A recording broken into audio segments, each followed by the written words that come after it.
কারণ আমি বিদেশে আইয়া ভালো একটা কামে শান্তির কামে আছে দেখে যে আপনিও শান্তি পাইবেন, বিষয়টা এমন না। আবার আমি আইয়া 6 মাস কাম পাই নাই, ঘুরছি ঘুরছি, খাওয়ান নাই, লন নাই, টাকা নাই, আপনার ওই অবস্থা, বিষয়টা এমনও না।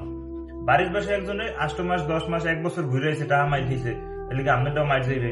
এটা দেখে কোনোদিন আপনি সমাধানে যাইতে পারবেন না, এটা দেখে আপনি জীবনে কিছু করতে পারবেন না। আপনার নিজের রিস্ক নিজে নিতে হবে। তবে এই রিস্ক আবার একেবারে কাছে গোছাইয়া জমি ভিটা বাড়ি বেচে কিস্তি মিস্তি উড়াইয়া আউড়াই জড়িয়ে মানে সমস্ত কিছু খুয়াইয়া এত বড় রিস্ক নেওয়ার দরকার নেই, ছোট রিস্ক নেন। দেশে বাইরেও মানুষ খায়, মানুষ বাচ্চা আছে, 16 কোটি 15 কোটি 20 কোটি মানুষ আছে না দেশে। সব মানুষ তো আর বিদেশে না।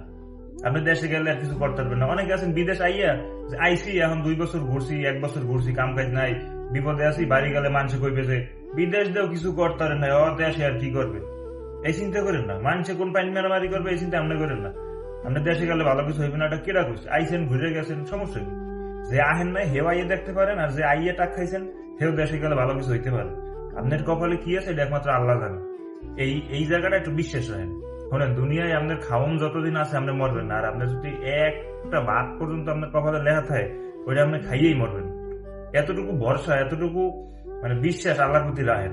এককালে মনে করেন যে বেঈমান হয়ে যায় না, বুঝেন না?